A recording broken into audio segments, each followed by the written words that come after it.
Hi అండి.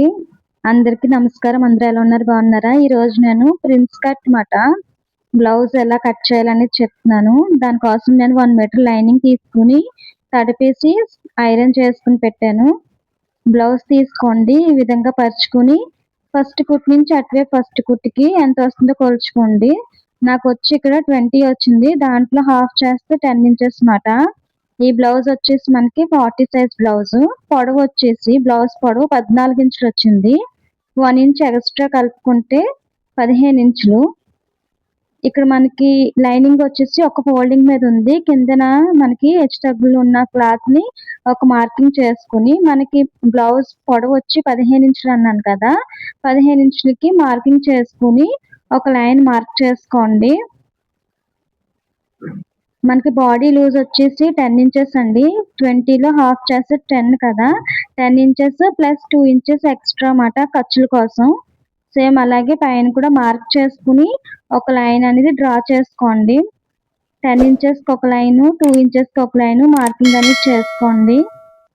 ఇదొచ్చేసి మనకి shape belt వస్తదండి కింద. ప్రిన్స్ కట్ వచ్చి షేప్ బెల్ట్ వస్తదన్నమాట. కటింగ్ మీకు చూస్తే తెలుస్తది. పైన హాఫ్ ఇంచు, కింద హాఫ్ ఇంచు ఒక మార్కింగ్ చేసుకోండి. అంటే షోల్డర్ దగ్గర వెళ్ళే కుట్టులోకి, కిందన నడుము దగ్గర వెళ్ళే కుట్టులోకి మాట. ఈ 2 మనం మార్కింగ్ చేసుకొని బ్లౌజ్ తీసుకోండి. చూడండి బ్లౌజ్ చూపిస్తున్నాను మీకు. పైన ప్రిన్స్ కట్, కింద వచ్చేసి షేప్ బెల్ట్ వస్తదన్నమాట అండి ఫ్రంట్ పార్ట్‌కి. బ్యాక్ సేమ్ అంతేనండి. అన్ని జాకెట్లకి బ్యాక్ వచ్చేసి ఒకలానే ఉంటది. ఓకేనా? ఇప్పుడు నేను ఉక్సులు పట్టి వేపు అంటే ఈ ఫోల్డింగ్ ఉంది కదా! ఫోల్డింగ్ వేపు బ్లౌజ్ వచ్చేసి ఉక్సులు పట్టి వచ్చేలా వేసుకోండి. పరుచుకోండి ఇలాగా. ఈ విధంగా పరుచుకొని మనం హాఫ్ ఇంచ్ ఖర్చు కోసం వదిలాం కదా! పైన లైన్ డ్రా చేసాం. దానిపైన షోల్డర్ అనేది వచ్చేలా చూసుకొని నీట్‌గా ఉక్సులు పట్టి వచ్చి ఫోల్డింగ్ ఉంది చూడండి. ఈ చివరి ఫోల్డింగ్‌కి రావాలన్నమాట. ఆ విధంగా వస్తే మనం మార్క్ చేసుకునే రౌండు కరెక్ట్‌గా ఉంటది. దానికోసం నేను చేసింది బ్యాక్ పార్టే. కానీ ఫ్రంట్ నెక్, బ్యాక్ నెక్ కూడా ఇక్కడే షోల్డర్, నెక్ అవన్నీ మార్కింగ్ ఎలా చేయాలి బ్లౌజ్ తోటి అనేది చూపిస్తున్నానండి. ఓకేనా? మనకి కరెక్ట్‌గా ఖర్చు లైన్ ఉంది కదా! దాని మీద మార్కింగ్ కోసం పెట్టుకొని ఉక్సులు పట్టి చూసారా కరెక్ట్‌గా దానికి పైకేనండి. ఇటు సైడ్ కూడా అంతే. మనకి నెక్ వచ్చి ఇటువైపు, షోల్డర్ వచ్చి అటువైపుకి. మనం బ్లౌజ్ తోటి ఈ విధంగా మార్కింగ్ చేసేసుకోవచ్చు టేప్ లేకుండా. ఓకేనా? ఈ విధంగా మార్క్ చేసుకున్నాక ఆర్మ్ రౌండ్ చూడండి మనకి కరెక్ట్‌గా ఖర్చు ఇటు సైడ్ నుంచి నెక్ రౌండ్ ఇటువైపు షోల్డర్ రౌండ్ దగ్గర నుంచి ఆర్మ్ రౌండ్‌కి ఒక మార్కింగ్ చూడండి ఆ చివరికొస్తుంది. అలా మార్కింగ్ చేసుకోండి. మనకి బ్యాక్ నెక్ వచ్చేసి కింద హాఫ్ ఇంచ్ వదిలాం కదా! ఆ హాఫ్ ఇంచ్ వదిలేసి బ్యాక్ నెక్ ఇది కూడా అంతేనండి పైకి.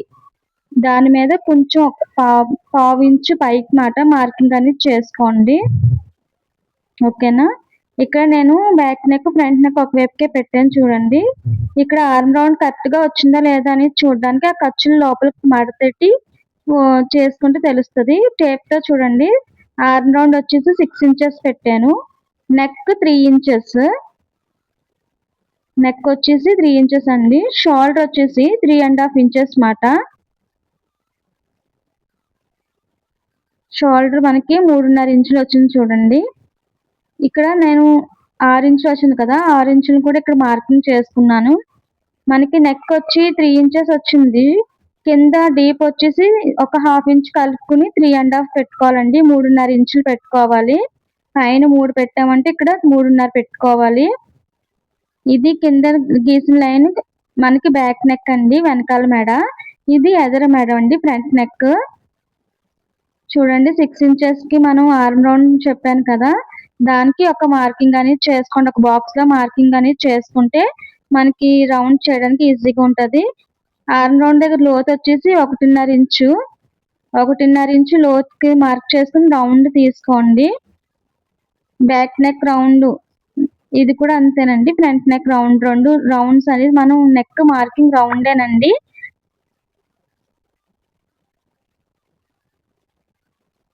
ఓకేనా? ఈ విధంగా మార్క్ చేసుకొని కట్ చేసుకోండి. ఇది బ్యాక్ నెక్ మాట. బ్యాక్ పార్ట్ మాట ఇది. బ్యాక్ పార్ట్ ఈ విధంగా కట్ చేసుకోవాలండి. కింద మనకి హెచ్చుతగ్గులు ఉన్న లైన్ మార్క్ చేసింది కూడా కట్ చేసుకుని నెక్కి ఒక టక్ ఇచ్చుకోండి. ఇప్పుడు హ్యాండ్స్ చూడండి ఫోల్డింగ్ ఉంది కదా, ఈ ఫోల్డింగ్ వైపుది అటువైపు ఇంకో ఫోల్డ్ చేశాను. అంటే 2 ఫోల్డింగ్స్ ఉంటాయి ఇటువైపుని, అటువైపు ఓపెన్స్ ఉంటాయి. ఇక్కడ కూడా క్లాత్ నాకు కాటన్ కదండి, హెచ్చుతగ్గులు ఉన్నాయి. దానికి మార్కింగ్ చేసుకుని ఖర్చు కోసం ముందే 1 ఇంచ్ మార్క్ చేసుకున్నాను.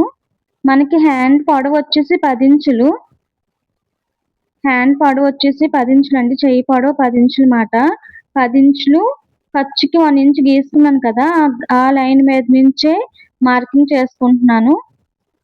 2 వైపులా మార్క్ చేసుకోండి, అంటే లైన్ అనేది స్ట్రైట్‌గా రావడం కోసం నేను 2 వైపులా మార్క్ చేసుకున్నాను. ఇది వచ్చేసి ఎల్బో హ్యాండ్ అండి. 3.5 ఇంచులేమో మనకి డౌను, అంటే పైన డౌన్ వస్తది కదా, మనకి హ్యాండ్ డౌన్ మాట 3.5 ఇంచులు. ఇప్పుడు మనకి చెయ్యి లూజ్ చూడండి, చెయ్యి లూజ్ వచ్చేసి 6 ఇంచులు వచ్చింది. 6 ఇంచులకి ఇక్కడ 6 ఇంచులు మనం కరెక్ట్‌గా మార్క్ చేసుకుని 2 ఇంచులు ఖర్చు మాట. 2 ఇంచెస్ ఖర్చు అనేది మార్కింగ్ అనేది చేసుకోండి. ఆర్మ్ రౌండ్ డౌన్ 3.5 ఇంచులు ఉంది కదా, దాని మీద ఇక్కడ 6 ఇంచులు వచ్చిందంటే 1.5 ఇంచు కలుపుకొని, అంటే 7.5 ఇంచులు.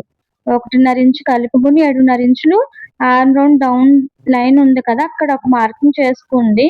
2 ఇంచెస్ మళ్ళీ ఖర్చు కోసం మార్క్ చేసుకోవాలి. పైన షేప్ తీయడం కోసం 1 ఇంచ్ స్ట్రైట్‌గా వచ్చేలా మార్క్ చేసుకుని, మనం హ్యాండ్ షేప్ చూడండి ఈ విధంగా మార్క్ చేసుకోవాలి. అంతేనండి హ్యాండ్ మాట ఇది.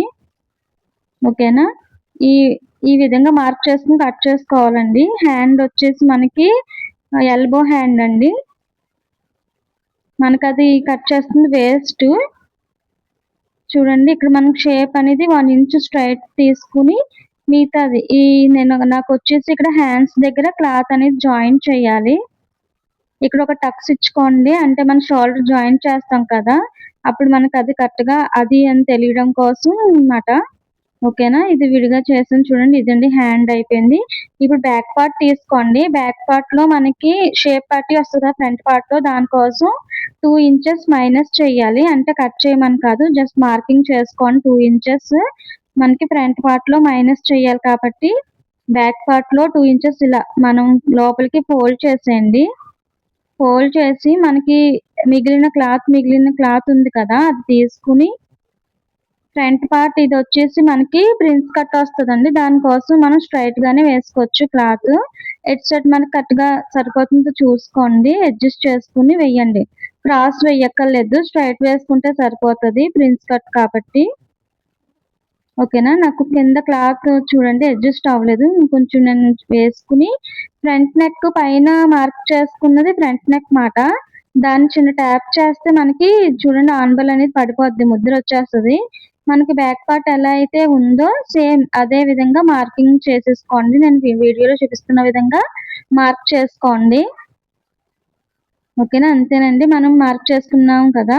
ఇప్పుడు ఈ రౌండ్ ఏదైతే ఉందో దాన్ని మళ్ళీ ఒకసారి థిక్‌గా డ్రా చేసుకోండి. ఈ వీడియో మీకు నచ్చినట్లయితే లైక్ చేయండి, షేర్ చేయండి. ఓకేనా? మనకి ఇక్కడ ఆర్మ్ రౌండ్ డౌన్‌లో చూడండి చంక లోతు అనేది ఇంకొంచెం తీయాలి. 1/2 ఇంచ్ లోపలికి చంక లోతు తీసుకోవాలి. ప్రిన్స్ కట్ కోసం ఇక్కడ 1 ఇంచ్ కింద 1 ఇంచ్ సైడ్, అంటే మనకి ఖర్చుల వైపు ఉంది కదా, అటు సైడు 1 ఇంచ్ మాట అండి మనం మార్క్ చేసుకోవాలి. ఇప్పటివరకు మా ఛానల్‌ని సబ్స్క్రైబ్ చేసుకోనోళ్ళు సబ్స్క్రైబ్ చేసుకోండి. ఇక్కడ ఇటు సైడు అటు సైడ్ ఖర్చుల వైపు 1 ఇంచ్ ఎక్స్ట్రా తీసుకున్నాను. ప్రిన్స్ కట్ కోసం మనకి ఇక్కడ చూడండి ఇటు సైడ్ నుంచి 3 ఇంచెస్ మార్కింగ్ చేసుకున్నాను. 2 ఇంచెస్ ఏమో మన ఇటు సైడ్, అంటే 3 ఇంచెస్ ఎక్కడి నుంచి అయితే మార్క్ చేసానో అటు పక్క నుంచి 2 ఇంచెస్ మార్క్ చేసుకుని, షేప్ కోసం కింద మనం 1 ఇంచ్ ఉంది కదా, అక్కడి నుంచి 4 ఇంచెస్‌కి ఒక మార్కింగ్ చేసుకున్నాను. ఇటువైపు 3.5 ఇంచెస్ మాట, అంటే మనకి ఆర్మ్ రౌండ్ దగ్గర నుంచి 5 ఇంచెస్. ఇది మనకి ప్రిన్స్ కట్ షేప్ కోసం అండి మార్కింగ్స్ అనేది. చూడండి ఈ విధంగా నేను 3 ఏమో అక్కడ పెట్టాను. హ్యాండ్ దగ్గర చూడండి 3.5 పెట్టాను. ఓకేనా? అది 4 ఇంచెస్ పాయింట్ మాట. 4 ఇంచెస్‌కి ఇక్కడ 2 ఇంచెస్‌కి ఒక మార్కింగ్ చేసాం కదా, దాన్ని ఈ విధంగా మనం కలుపుకోవాలి. ఈ విధంగా కలుపుకొని పైకి వెళ్ళే కొద్దీ కొంచెం లోతు అనేది ఇటు సైడ్‌కి తీసుకోండి సరిపోతది. ఇంతేనండి ప్రిన్స్ కట్ అంటే. ఓకేనా? నేను మళ్ళీ చెప్తున్నాను చూడండి. ఇక్కడ నుంచి 3 ఇంచెస్ పెట్టానండి. ఈ పైనొచ్చినప్పటికి 3.5 ఇంచులు అటు సైడ్‌కి వెళ్ళేలా పెట్టాను. మనకి పొడవు అంటే షేపు వచ్చి పొడవొచ్చేసి 4 ఇంచెస్. అలా మార్కింగ్ చేసుకొని ఈ విధంగా షేప్ తీస్తున్నాను. ఆర్మ్ రౌండ్ దగ్గర చూడండి 5 ఇంచెస్ మాట. ఈ విధంగా మార్కింగ్ చేసుకొని ఇక్కడ మనకి 1 ఇంచ్ మనం కింద ఎక్స్‌ట్రా తీసాం కదా! దానికి ఈ విధంగా క్రాస్ వచ్చే విధంగా ఒక మార్కింగ్ చేసుకోండి. అంటే ఆ 1 ఇంచు పైకి చూడండి 1 ఇంచ్ మనం కిందకి తీసాం కదా! దాని నుంచి పైకి వెళ్ళేలాగా కలుపుకోవాలి. ఇప్పుడు మనకి ఒకసారి ఉక్సులు పట్టి ఉంది కదా! ఆ ఉక్సులు పట్టిది అంటే ఫ్రంట్ పార్ట్ ఉక్సులు పట్టి దీని పైన వేసుకొని నెక్ అనేది కరెక్ట్‌గా సరిపోయిందో లేదో చూడండి. చూడండి మనకి ఈ విధంగా పైన షోల్డర్ స్టిచ్చింగ్ కోసం 1/2 ఇంచ్ వదులుకొని ఈ విధంగా కరెక్ట్‌గా అడ్జస్ట్ చేసుకోండి. మనకి ఫ్రంట్ షేప్ పట్టి వస్తది కదా! దానికోసం ఉక్సులు పట్టి ఇలా ఈ విధంగా వేసుకొని చూడండి కింద మనకి షేప్ పట్టి స్టిచ్ పడింది ఒకటి లైన్ కనిపిస్తుంది కదా! దీని మీద ఒక 1/2 ఇంచ్ కిందకి తీసుకోవాలండి. చూడండి 1/2 ఇంచ్ కిందకనేది మార్కింగ్ చేసుకోవాలి. ఇక్కడ ఒక బోట్ షేప్ టైప్‌లో ఈ 1/2 ఇంచ్ మనం మార్కింగ్ చేసుకోవాలి. బ్లౌజ్ లేదు అనుకుంటే 2 ఇంచెస్‌కి మనం మార్కింగ్ చేసుకున్నా సరిపోతది. ఓకేనా? ఈ విధంగా బోట్ షేప్‌లో రావాలండి. ఈ విధంగా మార్కింగ్ చేసుకోవాలి.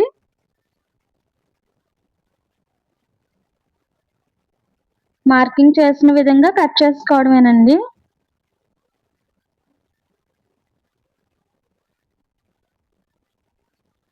ఇప్పటివరకు మా ఛానల్‌ని సబ్స్క్రైబ్ చేసుకోని వాళ్ళు సబ్స్క్రైబ్ చేసుకోండి.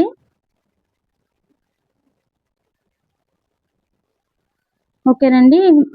మనం యాజ్ ఇట్ ఈజ్ ఇలాగే మార్కింగ్ చేసినట్టుగా కట్ చేసుకోవాలన్నమాట. ఎవరికైనా సరే కటింగ్ వీడియో అనేది అర్థం కాకపోతే నాకు కామెంట్‌లో పెట్టండి. ఓకేనా?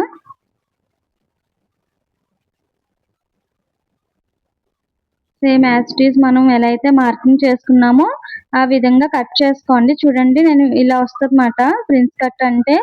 కింద మనకి షేప్ బెల్ట్ వస్తది దీనికి. షేప్ బెల్ట్ కోసం అంటే నేనిక్కడ బ్యాక్ నెక్ కూడా కట్ చేస్తున్నాను మీకు. చూడండి బ్యాక్ రౌండ్ అనేది నీట్‌గా వచ్చింది మనకి. బ్యాక్ నెక్ అయిపోయింది. షేప్ బెల్ట్ కోసం నేను క్లాత్ అనేది చూడండి 2 లేయర్స్ తీసుకున్నాను. మనకిక్కడ షేప్ బెల్ట్ పొడవొచ్చేసి 9 ఇంచులొచ్చింది. మనకి షేప్ బెల్ట్ పొడవొచ్చేసి 3 ఇంచులొచ్చిందండి. అంటే పొడవిది. వెడల్పు అయితే 9 ఇంచులు. 9 ఇంచులైతే నేను 11 ఇంచులు తీసుకుంటున్నాను. ఖర్చుకి కలుపుకొని. మనకి ఇటు సైడ్ 3 ఇంచులొచ్చింది కదండీ! 3 ఇంచులొచ్చింది.